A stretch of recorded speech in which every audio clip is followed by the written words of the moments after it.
What up? Big Herc916, positivity, motivation. I always keep you guys laced up, and I was sitting back thinking about a lot of these beefs that people have in these different neighborhoods, these different cliques, and what they're over. And a lot of these beefs can be traced back to a female. It's crazy, man. A female is where a lot of this stuff originates from. Either somebody hooking up with somebody's sister, baby mama, somebody's cousin, and they from a different hood, and it causes some type of conflict. Somebody gets either beat up or jumped for being in the wrong neighborhood after they done maybe left some female's house, busting her cheeks, and it turns into a beef in the form of retaliation. And then that beef carries on, and then it turns into 2 guys or 3 guys, and then it just multiplies. And now the origination of the beef, which was a female, is long forgotten. Now you have a bunch of guys now beefing over retaliations that at the end of the day came from some female. And if you're beefing over something that happened, 2-3 years ago, 5-10 years ago, 20 years ago, it comes a time where you got to kind of step back and say, man, is this really worth me going out killing somebody over I've never met and never had any interaction with? Is it worth carrying on the bloodshed? Because both sides have bodies, both sides have killers. But what if you actually said, we're going to squash this and come together to make some paper? That's the conversation that needs to be had among a lot of these different neighborhoods that are beefing over nothing. Because when you combine the economic potential of the various gangs that are beefing or rivals, and if they put their finances and their mental intellect together, man, they could own the city. See, the people who are running the city, the institutions, they know that these individuals are sharp, that they have a lot of economic potential. There's so much that they could offer, and that's why they don't provide them with the great schooling systems, the opportunities for certain economic advancements, the community centers, the youth programs. Because if these guys actually stop doing the violence, they would thrive. And so, almost in a sense by design, the politicians aren't helping these communities, but they're feeding a lot of lip service. But I sit back and I try to think about what's the solution. Everybody's talking about jail, lock them up, get tough on crime. But what's the solution?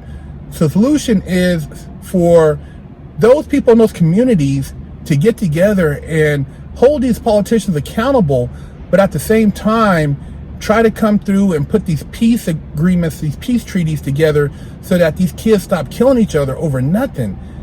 Stop wasting their lives on things that aren't going to benefit their kids or their grandkids.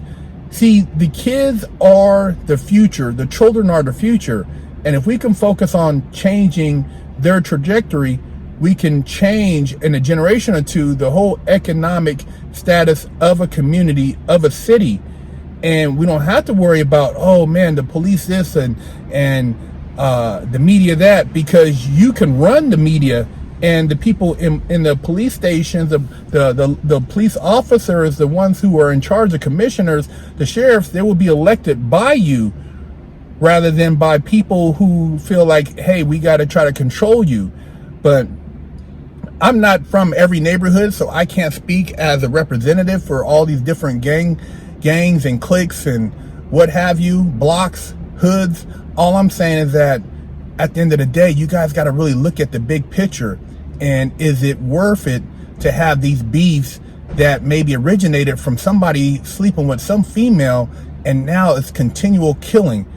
And the females are still out there. They're still sleeping around with people. They still doing their things. And now she got a baby by 2 different dudes from 2 different hoods.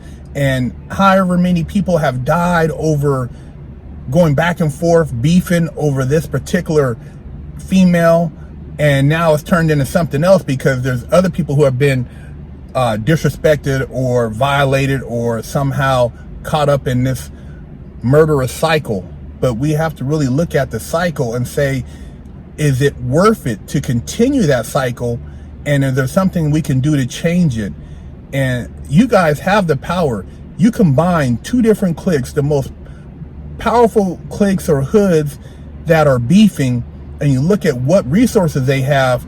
These guys could buy grocery stores, they could buy real estate, they can start import-export because maybe somebody has somebody in another country, a family member that has access to something, maybe produce or maybe some goods, and you guys can really turn it up.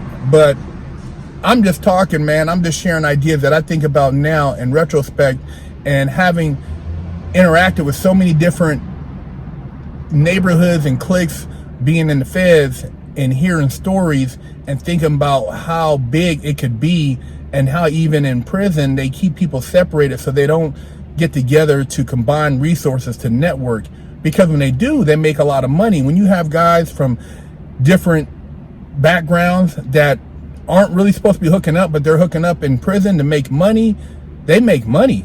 So if they did that on the street at a larger scale, these guys could really do something big and combat all this violence and senseless killing, and open up opportunities and even open up schools.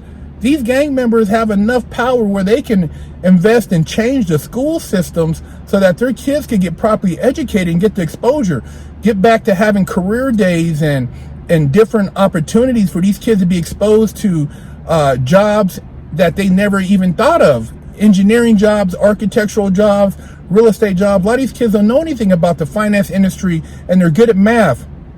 They're good at drawing. They're good at numbers, but they're not being properly directed so that they can monetize instead of criminalize their actions. So something to think about.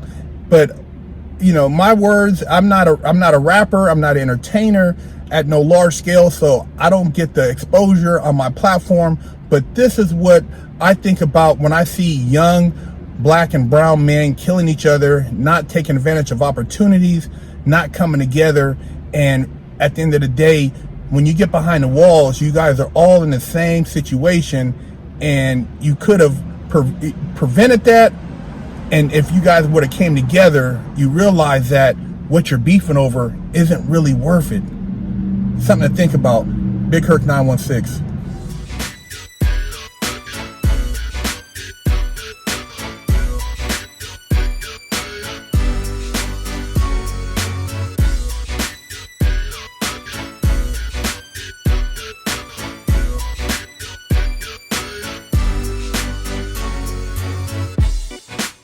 Lockdown's over.